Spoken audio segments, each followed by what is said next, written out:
So, all right, we're going to go ahead and get started. I'm going to allow our other participants to be able to talk when it comes time to our Q&A time. But I wanted to first of all thank you for being with us today, Brent, and for taking time out of your busy schedule and day. I feel like we should have done this like a long time ago, if I'm honest. Um, I mean, we've known each other for a little while now, but we're really excited to have you join us. And just to let you know, we've got a mix of students. So these are all students in our online certificate program, and they are from different backgrounds and areas interested in engaging in the themed entertainment and attractions industry, and really excited to hear your story. And so, Brent, I'm gonna yield the floor to you in terms of just introducing yourself and kicking off a bit of your story and specifically hearing about 2-bit and whatever else you would like to share. So thanks for Cool. being with us. Yeah, great. Thanks for having me, you guys. Let me get this slideshow shared here. Um, yeah, so guys, psyched to be talking with you today. I see an Aaron Farmer. This is not the one that lived my neighbor in downtown LA, Lego expert, different Aaron Farmer. Maybe it's different. If you're the same guy, I would love to know. But let me share this presentation. Oh, Christian, you might need to enable my ability to share. Yeah, you should be good there. Okay, folks. So I am going to tell you a wild story. This is my real life. I didn't make any of this up. So I've run a high-tech circus now for more than 15 years. And my background's engineering. I went to UCLA for computer science and electrical, but I've been an entrepreneur all my life, or most of my life, since I was a little kid. But that's sort of equal parts engineering, being able to build the stuff, and then entrepreneurship, organizing land, labor, capital. I've really had a foot in kind of both places. And things didn't get kind of properly weird until I met my co-founder, Eric Gradman, 2008. We're both trained clowns. We're both engineers. He went to USC. I went to UCLA. There's a rivalry, but we don't follow sports, so it never really impacted us. and We were both, working day jobs that we didn't necessarily love, and both, you know, interested in kind of experimenting with new tech. 2008 was a really fun time. The Kinect had just been hacked. Depth sensing cameras were easy to use. Our Arduino made cross compiling for microcontrollers super easy. We could get access to sensors. There was just all this stuff that had happened. Open source software was really, just screaming. And so in a night, he and I could make a new project and be done with a room of laser beams or walls of buttons or all sorts of different stuff. But we were really the most inspired by this movie, The Game, which, if you haven't seen, with Michael Douglas, it still stands up. It's absolutely awesome. It came out at the end of the 90s. And it was all about Michael Douglas as this like jerk billionaire, and his brother buys him this immersive game. And over the course of this immersive game, he's like shot at, locked out of his house, buried alive in Mexico, drugged, all this crazy stuff. And in the end, he becomes a good person. Like he kind of learns the value of friendship and community and all these different things. And it took this like totally immersive game for him to get there. And we really wanted like a version of that. Maybe not buried alive in Mexico, but how could we get that level of immersion using all this crazy cool new tech?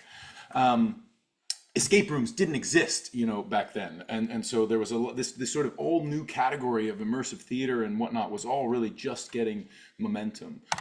So we started with this like multiplayer space battle game. We did a terrible job documenting it, but this is a 3-on-3 space battle. A pilot, a gunner, and a navigator in one ship, a pilot, a gunner, and a navigator in another ship, and we're like involved in a quick space battle. We installed it at this party. There was this kind of rave for nerds in downtown LA that happened every single month, and so we could install our stuff at this event and be able to show people new things. And so we challenged ourselves to make something new every single month, and really came up with a lot of different stuff. I mean, they were prototypes, but they were working. At the end of a month, we had a room of laser beams like it's Mission Impossible. We had an augmented whiteboard where you project a physics simulation bouncing off the whiteboard off of whatever you physically would draw. So lots of different fun. And you know, because the term escape room didn't exist, when we took all of those things, we put them together, we made what would now be called an escape room overlaid on this city block in downtown LA. But we didn't have the term escape room, right? And so we had, you know, um, you know, our friends at the time sort of filmed as these like Charlie's Angel style characters. You know, we took that room of laser beams, and that was one of the things you had to go through. We had UV lights. But we didn't have the term escape room, so we had to be like, well, it's this spy adventure. You come to a physical location. It's a hybrid between a movie, a video game, a scavenger hunt.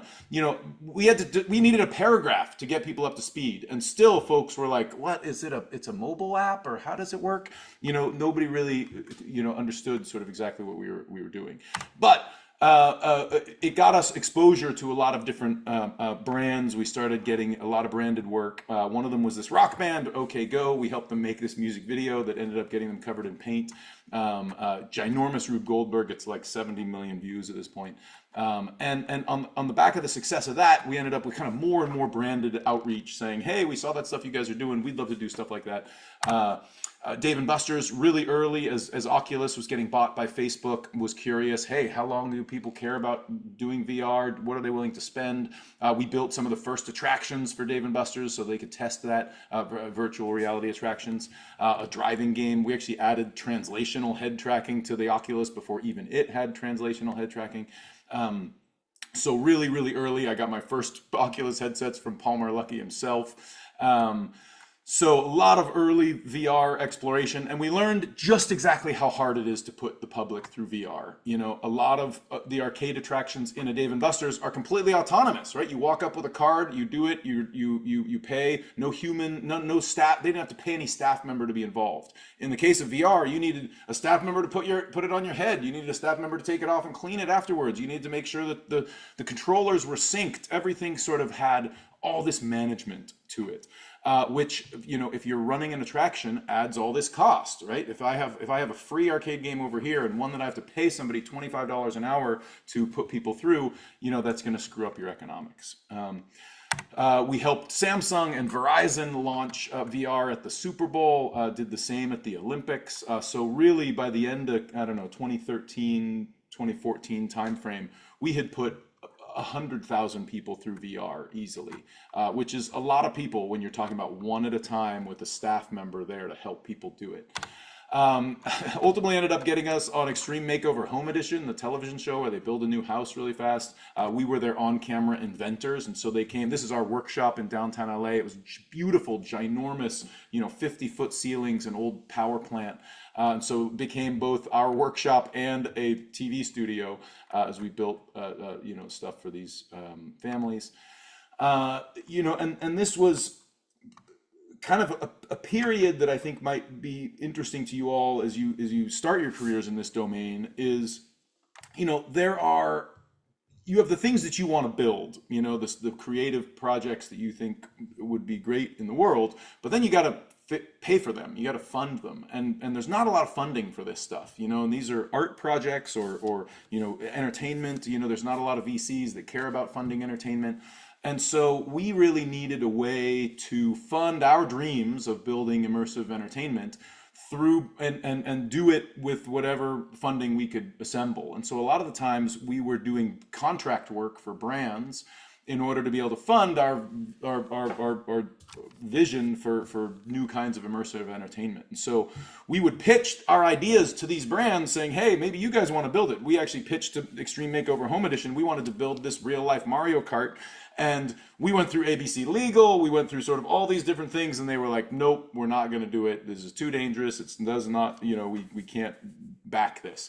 But we were always trying to pitch to brands the things we wanted to build. And so there was this kind of filter we had for branded work where, you know, we were looking, hey, will they pay for something we want to build? That's effectively getting paid R&D, our R&D for free. Will we be a partner in this marketing promotion? You know, is it NASCAR and Two Bit Circus doing something together? Because then we were basically getting free marketing. And then the third vector was like, well, is it ridiculously high margin? Because if we make a lot of money from this project, then it can fund our R&D and our marketing. So we were always trying to run potential projects through that filter. And at one point ended up, with brands that weren't paying us, and so we actually had a really interesting project where we authored a very nice letter and we etched it on a slab of marble. We sent that to our client saying, hey, we really would love to continue to solve hard problems. We just need you to pay us. And they ignored us for months and then ultimately paid us like within 2 weeks of this letter. So that was kind of fun. We used all of our money to mail that letter FedExed across the world. For the Mexican Board of Tourism, we built a cloud that rained tequila. We've been pitching this robot bartender over and over again to brands, and finally got this cloud that rained tequila. Ended up winning a Cannes Lion Award for that, which was really exciting. Really special award. On the back of building that tequila cloud, we had this like frustration. We built all this stuff for the Super Bowl and the Olympics, and then all that stuff kind of ended up in the trash. We built this Cannes Lion winning freaking tequila cloud. It was installed in Germany. That goes viral on the internet, and then it gets thrown away. We'd spent 6 months building these cool things, and then they just keep getting thrown away. And so we wanted a place for that stuff, and so I did a lot of exploration and ultimately imagined this carnival. In 2013, 2012, John Maeda from RISD was talking a lot about STEAM. There was the term STEM, science, technology, engineering, and math, but he was like, hey, arts and creativity is kind of why we're all here. It's what we're all doing. And as a bunch of STEM nerds, I completely agreed. We'd found all the fun and the love of STEM through the art and the creativity, the things we've been building. And so I was taken with this term STEAM. Again, not a lot of people knew about this. It was a paper that John Maeda had released. And so I was just obsessed, and we named our carnival the STEAM Carnival. The idea was one half all the high-tech stuff that we'd built, stuff we'd built for ourselves, the stuff we'd built for brands, and then one half a bunch of hands-on projects to inspire kids to be able to do it themselves. And our model was, hey, we've built all this kind of stuff. A lot of it we did in an evening. You can too. It's not that hard. The tools are better than they've ever been. So this is the layout of the map I just built on a big piece of butcher paper one night in my house. Lots of different things, all the different stuff we'd been working on, various projects that we wanted to build, stuff that didn't exist yet. And we put it on Kickstarter because we didn't have the money to throw a carnival. And we put it on Kickstarter. We took all of our profits from our various projects. We filmed a $50,000 video and paid PR and all this kind of stuff. And over the course of a whole month, we had these beautiful renderings. Oh my God, wouldn't that be amazing? And over the course of the whole month, we just hustled hard for this project and did 2 TEDx talks. We got it in Time Magazine, on USA Today, Discovery Channel. I really believe we educated America on the term STEAM over STEM, and you've probably seen that now all over the place. Lots of schools have migrated to STEAM programs. We were a huge part of that. We really just got this from the rooftops, and really a lot of those were educational conferences. We were really helping to educate educators on STEAM versus STEM and sort of how much more fun it could be. And I think part of the success of our Kickstarter was how much we struck a chord with these teachers, that learning could be fun, the projects could be awesome, the kids could want to do it rather than suffer through it. And so we thought we were just going to blow past our limit, but we set it as $100,000, thinking we'll either blow past it or not make it. And of course, we got $102,000, which was like just over the limit, which is not enough to throw a carnival that looks like this. And so for the next 2 years, I went and talked to whoever would listen about the STEAM Carnival. And we had done a lot of projects, contract work for Intel, and I was asking a bunch of the people that we knew at Intel, hey, we've done all this stuff together. You guys love STEAM, STEM. We love STEM and STEAM. Like, you should be a part of our carnival. And over again, I would hear from our contacts at Intel, hey, we love you guys. We love STEAM. We love what you're doing. This is out of our budget. This is a CEO level decision. And I was like, man, why is the CEO of Intel going to read our email? And the reality was he probably wasn't. And so we built this special box. And at the time, he was the CEO of Intel was very taken with the maker movement, had this little chip that Intel had developed. So we took that chip, we hacked it. We added a display. It didn't even support a display. We bought this Intel colored Pelican case and mounted it with a battery. And basically, as you lifted up the lid, it played a very custom presentation for him as a slideshow with an audio track. And it said, "Hi, BK, my name is Brent. This is Eric. We've been working with Intel for years. Here's all the stuff we've done. We'd love to keep doing more stuff." And we gave him the pitch. And if we just mailed this to Intel's campus, they would have, destroyed it with a bomb squad. We gave it to one of our contacts at Intel, and he said, "Yep, I'll make sure it gets it on his desk." And the day that it was delivered on his desk, he was on our website buying clown noses, emailed right away. We ended up doing tons of more projects with Intel. They funded the carnival. They ultimately ended up investing in the company. It was really this whole approach ended up really working excellently. So the carnival launched. We did it, the first one in Los Angeles in 2014, again in San Francisco in 2015. Absolutely massive, 90,000 square feet in LA, 120,000 square feet in San Francisco. That's like 2 football fields. If you think of the kinds of attractions a carnival normally has, right? You throw a ball and you fall in water. This is the classic dunk tank. We were like, yeah, water's pretty cool, but fire is freaking awesome. So ours was the dunk tank flambe. We immerse you in a fireball, but you don't die because you're wearing this fire suit. Someone would throw a ball, hit this target, and the person would be in there. You can see the fire sort of erupting around this person right there. This was really the model of like, how can we use fun and spectacle and just awe to inspire around what's possible with science and technology. It was super fun. In order to do something like this, you need a special effects expert, you need a fire marshal, you need all sorts of stuff. And the fire marshal would arrive so almost angry that we were going to do this. And once they figured out what we were doing and that we knew what we were doing, a bunch of nerds, and this was all by the book, they freaking turned to love it. And they would be there all day, their kids throwing the ball. Most people involved in fire are total pyros. And so this was like, it was amazing to just watch the sort of tip. Funny story, we were, sponsored by IBM and Intel and, as well as this fire suit company. And so the fire suit company was wonderful. And they, after we did the event in LA, I called him up and I was like, "Hey, we're getting ready to go to San Francisco. You don't have those suits in kid sizes, do you?" And he was like, "What? Kid sizes? We don't use fucking kid sizes." And I was like, "Yeah, you're right. It's probably a bad idea." But it was really funny arc of experience because we managed to have people struck by lightning, all kinds of crazy stuff. Big ginormous Tesla coil on stage triggered by an electric guitar. And so leaving San Francisco, we were like, God, this is amazing, but we're gonna die. This level of work, setting up all this stuff for just a weekend is really too much. It's too much work, and the amount of work just to get all of the sponsorship raised, everything. So we ended up splitting the company in 2. We took all the learning components, the inspired learning, the programming, and we launched a nonprofit. Amazingly, that nonprofit has gone on, has acquired 4 more nonprofits: LA Makerspace, Trash for Teaching, Imagination.org, and we've combined all of their programming together and are now in a quarter of LAUSD. We've installed, 1/3 of LAUSD. We've installed makerspaces.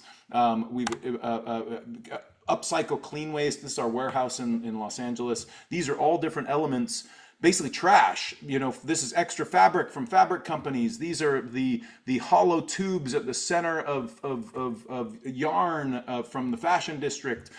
Toys from Mattel that didn't sell. Those things are all broken down and become the materials that kids use in their projects. And so this is a makerspace we would deploy to a school. These are all the different materials that come from trash. These are literally, C's Candy is based in LA. They have too many heart-shaped boxes after Valentine's Day. Rather than keep them around to throw them in the trash, they give them to us. So that becomes cardboard kids can use.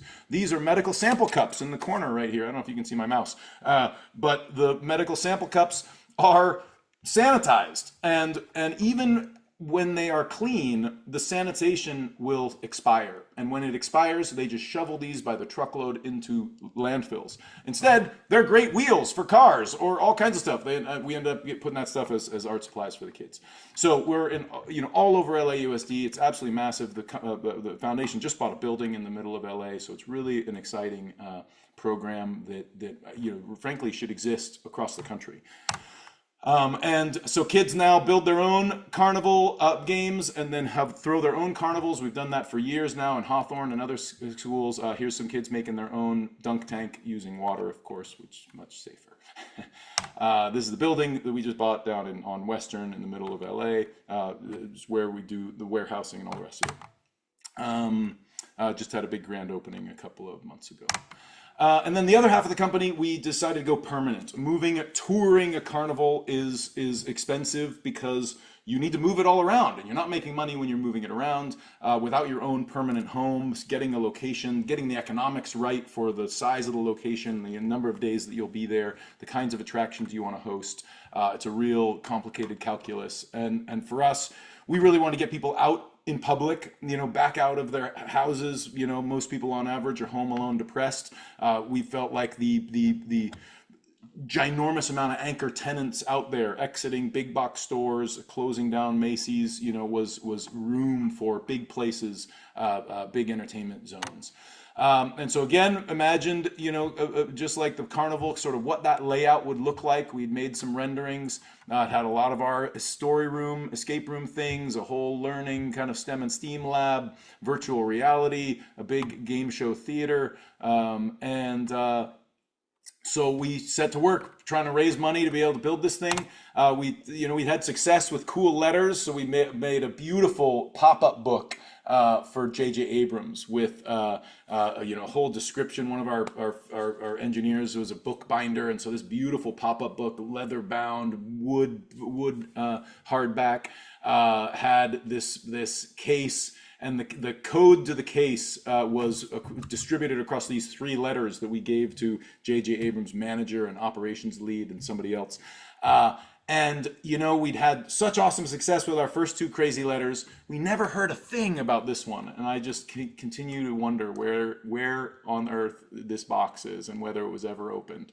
Because it was absolutely beautiful, and I am sad that it never turned into anything. But meanwhile, we were able to raise a ton of money, opened up our micro amusement park. We just made up that term, middle of downtown LA, 50,000 square feet, absolutely massive. A whole reimagined arcade, a big interactive theater, huge central bar, carnival midway, all sorts of different elements, ginormous amount of content. We made about half the stuff in there. This is a big carnival game using the ball that clowns will walk on at the circus. We turned that into a ginormous controller. And I really just love this. These were some of the renderings of what it might look like. And there's real life, things are moved around, but there's the carnival bar, and there's the carnival bar, there's the arcade, and there's the arcade. I mean, I just really love how much a rendering can reflect real life. This was our interactive theater as imagined, the thing in real life. Funny enough, this had to go through a lot of evolution. We spent $1 gajillion mounting physical touchscreens into tables, in order to do this whole infrastructure. And the right answer ended up being something way simpler. We ripped all these out in COVID and had a much better game. Our Carnival Midway rendering, the real thing. Our robot bartender, the real thing. This thing would literally fully make your drink, a carousel of drinks, a robot arm with a cup, the mixers and a shaker. Really quite amazing. We wanted to build this for years. Turns out we never should have built it. We built 3 robot bartenders, and funny enough, human bartenders are really quite fast. Robots are really quite slow. At least they were then. And by minute 2, when you're watching this thing happen, you just want your drink. And it was funny. We had to build 3 of these to figure that out. The interactive game show had all sorts of weird stuff, including like a late night, risky show hosted by a nun. We had our version of escape rooms we call story rooms. Here's Neil Patrick Harris in our surgery simulation. We had a spaceship. We had a candy factory. A bunch of different great experiences. we love experiential marketing, immersive marketing, viral stunts. We painted a big Google pin on our roof because we thought, hey, we really want to pre-pin everybody's maps. Like, what if we actually paint a ginormous pin with the word circus when Google updates their maps? Maybe we will have like pre-pinned everybody's maps. And sure enough, that frickin' happened. And it took about 2 years for them to update the map. I kept being like, refresh, refresh. When is this going to happen? And then finally, I reached out to a friend of mine, and he was like, "You guys, what?" And he's involved in mapping. And within 2 days, he'd sort of tickled the right satellites to update the maps. And when that happened, we won a Clio Award, which is sort of like the Academy Awards of Advertising. Really cool thing. So really, really pumped that that ended up working. And this was a really, beautiful experience. It was, the paint was all donated, that we managed to get a really awesome outcome. The company ultimately won a Fast Company's Most Innovative Game Company. We were top 10% of attractions worldwide for TripAdvisor. And then COVID hit. So this is a thermal camera. We were actually sponsored by FLIR cameras for our carnival, so we just happened to have a thermal camera. The day after COVID became a real issue in LA, we were like, well, we can thermal test everybody, so like we'll know if people have a fever, so maybe it's still okay for people to come. And like within 24 hours, LA had shut down, but we at least had our clown noses in thermal cameras image forever. So I made art during the pandemic. Here was our opening hours, our 2bits 2020 hours. We built a whole online game show. This was a virtual game show platform. It had a live stream of a host, a whole area around it with challenges, a leaderboard, a real-time chat. Interestingly, we ran 100 of these shows for free, almost 2 years, every single Wednesday. Free show, really fun in the middle of lockdown. People see, some of the same people coming back and talking with each other. On the back of that single activity, we booked 900 private shows. Did no other marketing other than that one free show every single month. And I really feel like that's a powerful metric. I mean, we, obviously it was the pandemic, so people were home, but the sort of ability, the sort of scenario of kind of giving something away for free and relying on folks to book it afterwards really ended up working. That's our revenue. So when we opened, our first full year of operations, we did, north of $8 million.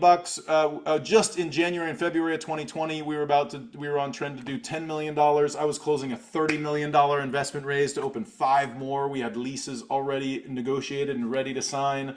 It was led by the chairman of Topgolf. I mean, we had a location in Korea, going with a big partner, 500 theater chain.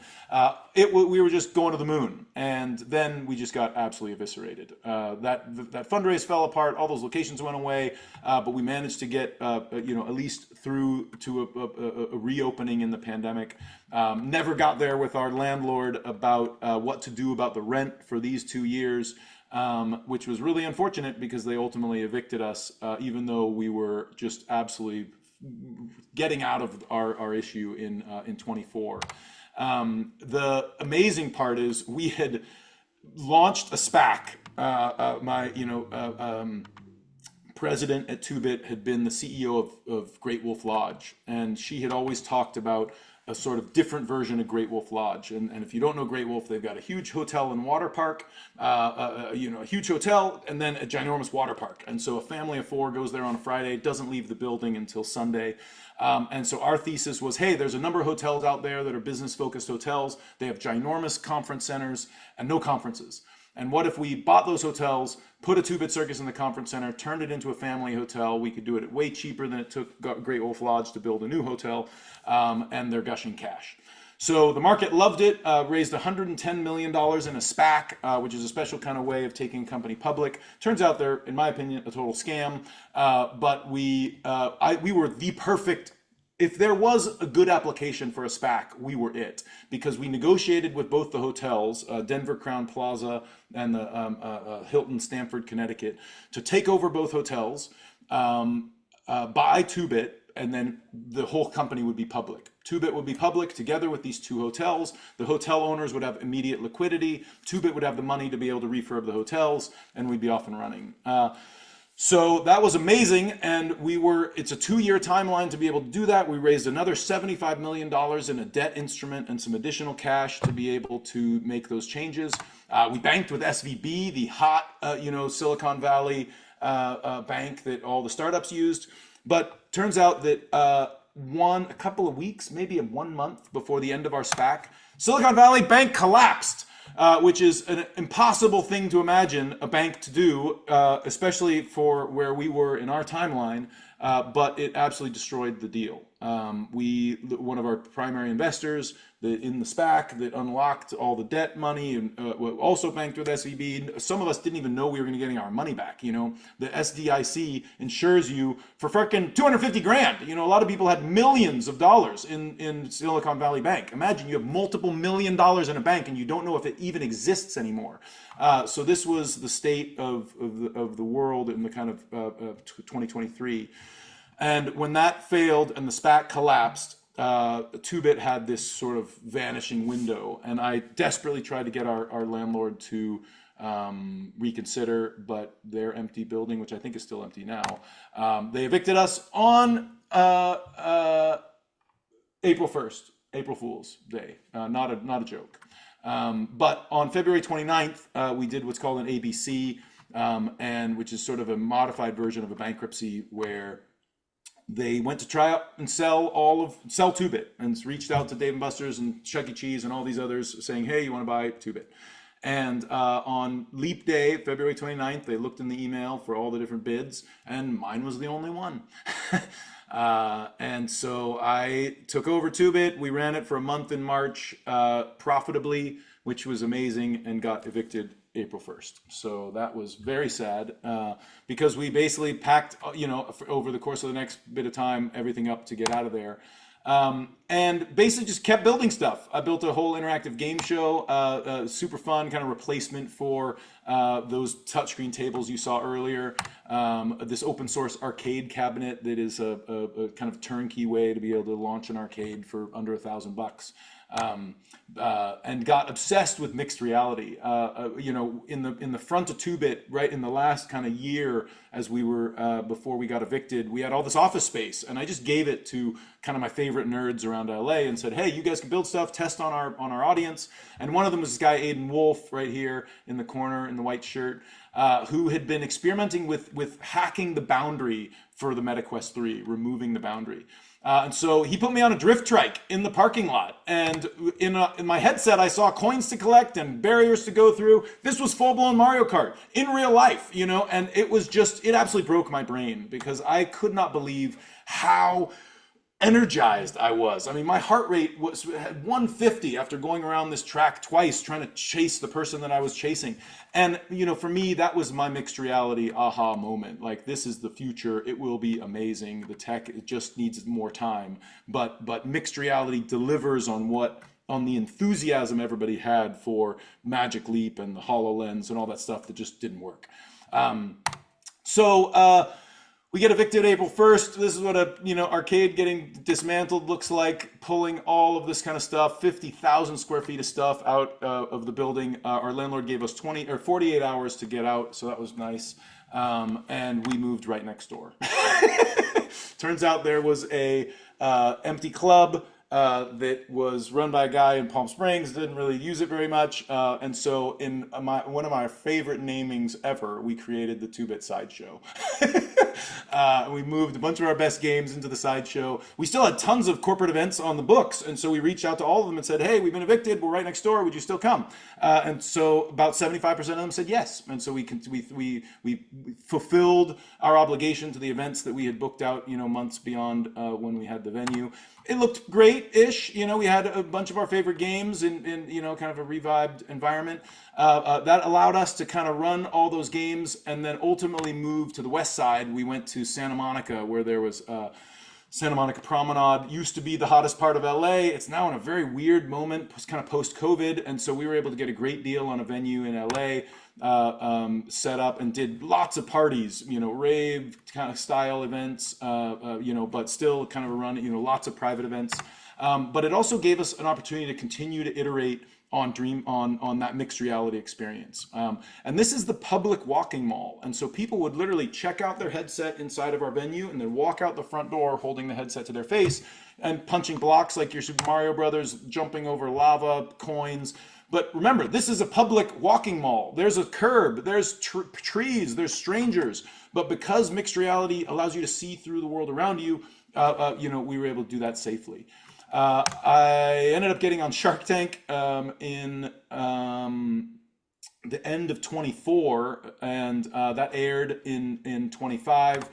Which was, was all about Dream Park and sort of what's possible. At the time, we were calling it Future Circus. We ultimately rebranded it as Dream Park. But I had, founder of Kind Bars and Mark Cuban throwing wizard spells against each other, and Dream Park was born. We ended up spinning that out, incubated a 2-bit, raised separate capital. And our vision is this: a world overlaid on your real world, your local park turned into an entire role-playing game adventure, and we have been building that ever since. We had it running in Santa Monica for a long time. We're now all across the country. We're in 4 countries: Morocco and Switzerland and Japan.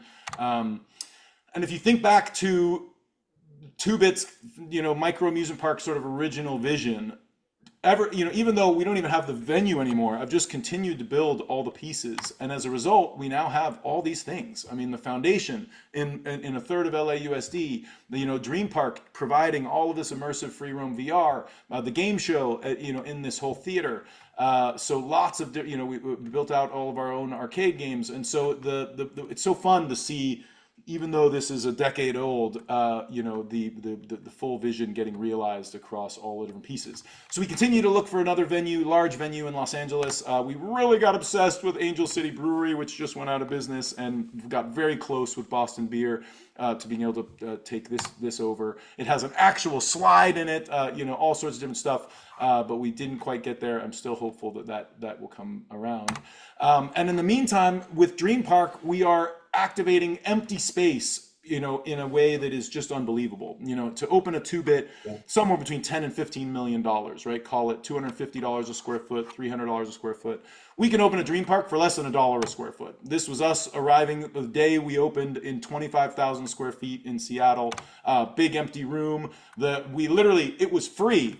I mean, completely free. The landlord had 30 empty spaces. Nobody knew this place even existed. So they gave us 4 of them, and we ran Dream Park out of it. And it basically cost us 20 grand in benches and seating and drift trikes and theming to be able to build out this 25,000 square feet. So imagine, less than $1 a square foot compared to, hundreds of dollars a square foot. So there's my little son in his headset. That's what it looks like in reality, but that's what he's seeing in his headset. So completely themed environment.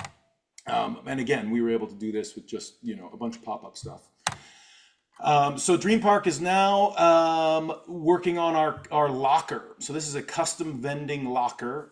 This is if you think back to all of the admin required with staff to be able to run people through VR, we are now really automating that as much as possible. This is a self-service locker. We've actually got one installed at Dave & Buster's as we speak. You walk up, you scan your card, the locker opens, you get your headset, you go and play, you bring your headset back, and it sanitizes it, recharges it, you're off and running. That's for some reason not going to let me play that video, but imagine a video of people playing Dream Park.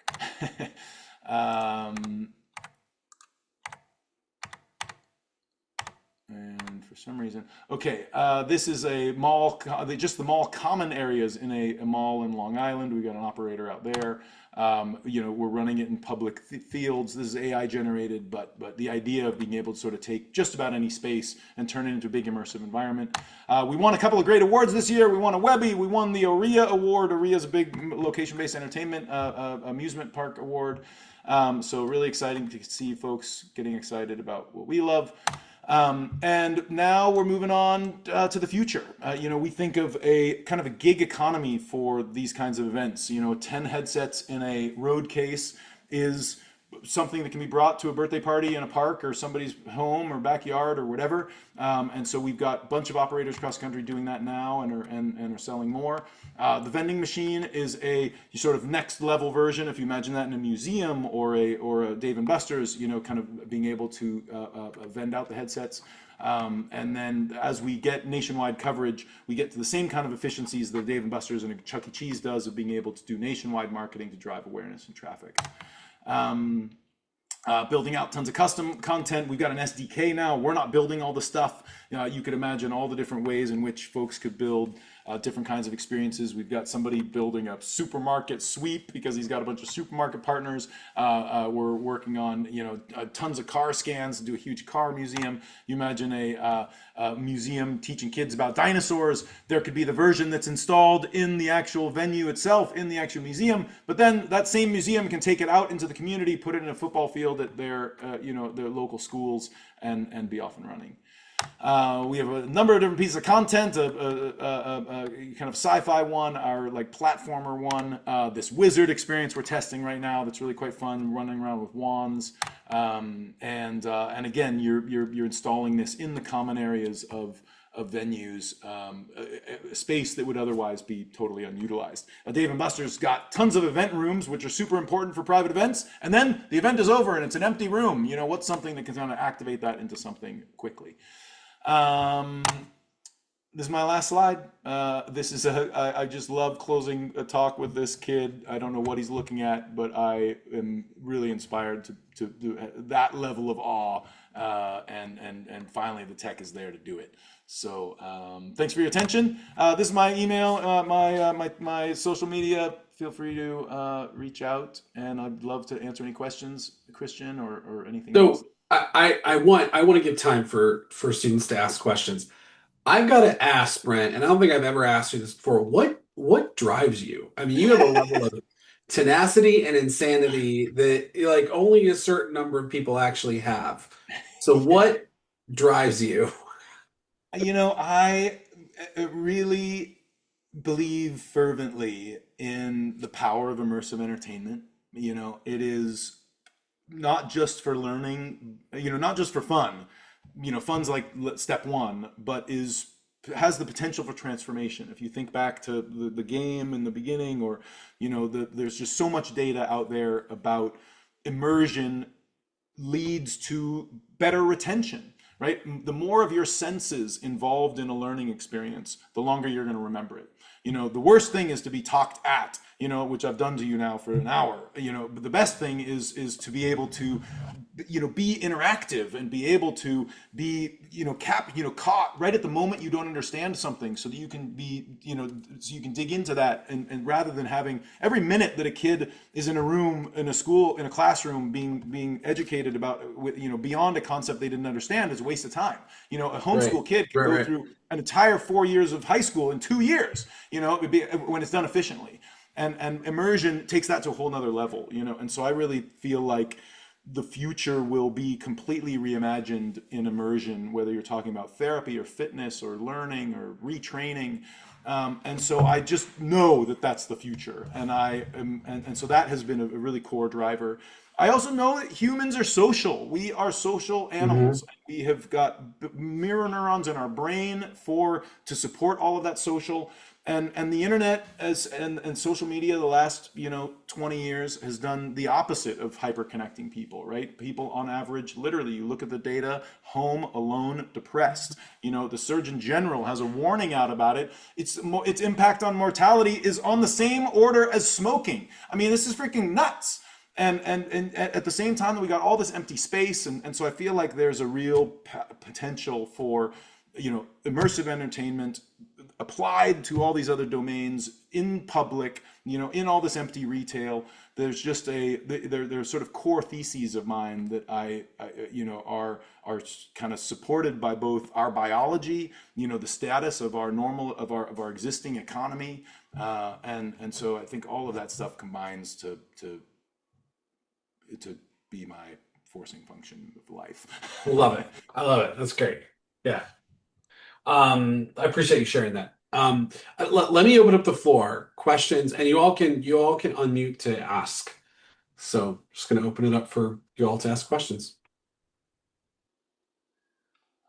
I do see a couple questions here in the Q&A. Aaron said, most recent developments on Dream Park, what opportunities to pitch in the creative immersive industry on site and remotely? So, I would love to empower all of you, to be able to take Dream Park's solution and bring it to whatever places you think it might work. I mean, the ones that I know, we've already got traction with museums, and so if you had an idea for a museum experience, uh, you know, possibly, likely, well articulated, a museum would fund it. A lot of museums, bigger museums, will make their own touring attractions. They'll run it at their own place, and then they'll send it on tour for others.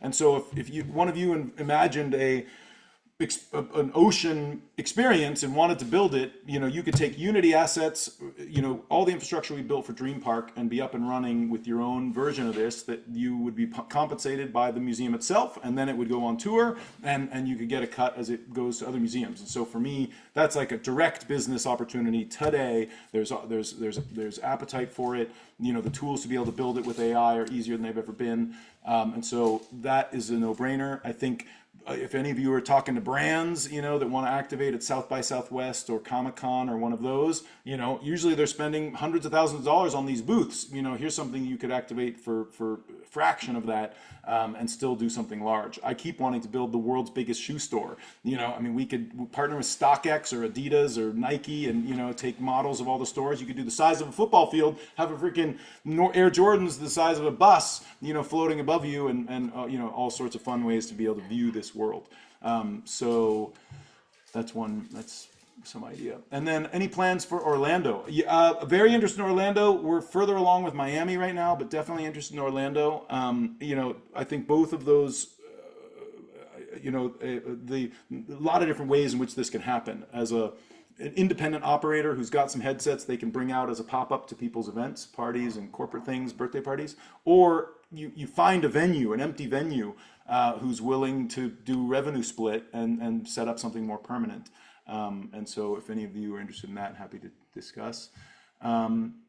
After operating both a permanent venue and a lightweight mixed reality model, what parts of themed entertainment do you now believe must remain physical and permanent versus what can be more software defined? Yeah, we are corporeal, and immersion is wonderful when it matches your real life. You see a virtual couch, and if you actually sit on it, it supports your weight. Having physical items that connect. This is what the Void did so well. You walk across a rickety bridge, Yeah, and you feel the ricketiness under your feet. I was a big the void. That closes the immersion in such a powerful way. So I still love the physical, and I for its immersion. I love the digital for its scalability, and I really find the answer to be in the middle. And a lot of the times the defining characteristic will be, what's your funding? Because virtual is so much more scalable and cost efficient. Physical is so much more expensive. So you really need to have the expense rationalize, the immersion rationalize the expense, and I think our carnival is a good example of lots of immersion, but the economic model just would not warrant it for a 5-day installation. And so we did it profitably, but it took superhuman effort, to get all the sponsorship and everything to be able to pull it off. So I do think your physical stuff needs to be rationalized by the economic model. Could Dream Park be a subscription for you to play at your local park with a MetaQuest? Great freaking question. Yes is the answer, and we're going to be doing Kickstarter for that exact thing. We're building out the assets now. It should be this year, but very excited because our consumer app is getting very good. So right now we're just selling through operators, but we will absolutely have it available for general consumers soon. Okay, and then Andrea, thank you for the kind words. How are you adapting the content to each venue or event in order to make it more immersive? Yeah, great question. So for Dream Park, imagine that each world that we support, the wizard world, the platformer world with the lava and the coins, the racetrack world, all of those have core elements.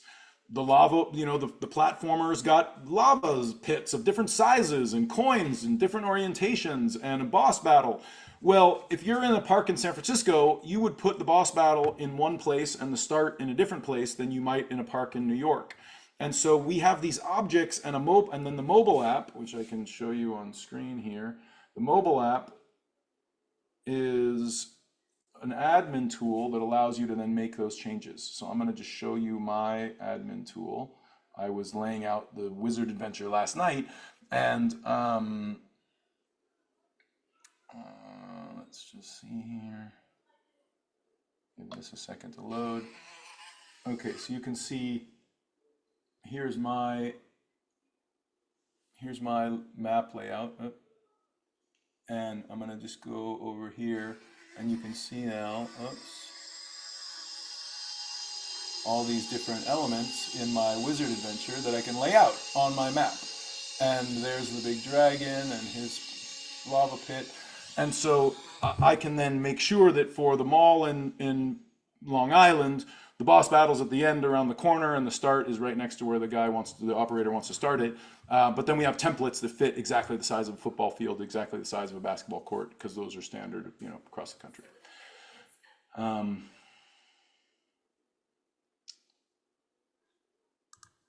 How, I think hopefully that answers your question. And then how does this impact all operations? Yeah, on the operations side, I come with an operating mentality, and really the sort of business mentality of like, what's going to make this work? And again, staff is expensive, humans are expensive. So how can we make it as self-service as possible, have the human there just to be personality and answer questions, but that most of the rest of the work is all done, people doing with self-service, is a much more powerful model, because, you need to make hay while the sun shines, but you also don't want to light money on fire when there's no business and when you're not selling tickets. And a lot of great escape room operators, they don't even show up if they haven't sold any tickets. They're doing something else. And the more that you can have your hard costs be zero, so that you're only selling, you only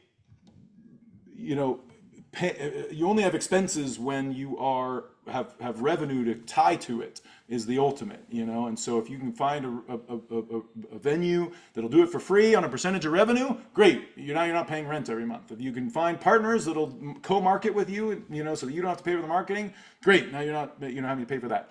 And so the more things that you can get through partnership, and reduce your costs, the kind of more flexibility you have, and cash is king. You get more longevity for your business. Any other burning questions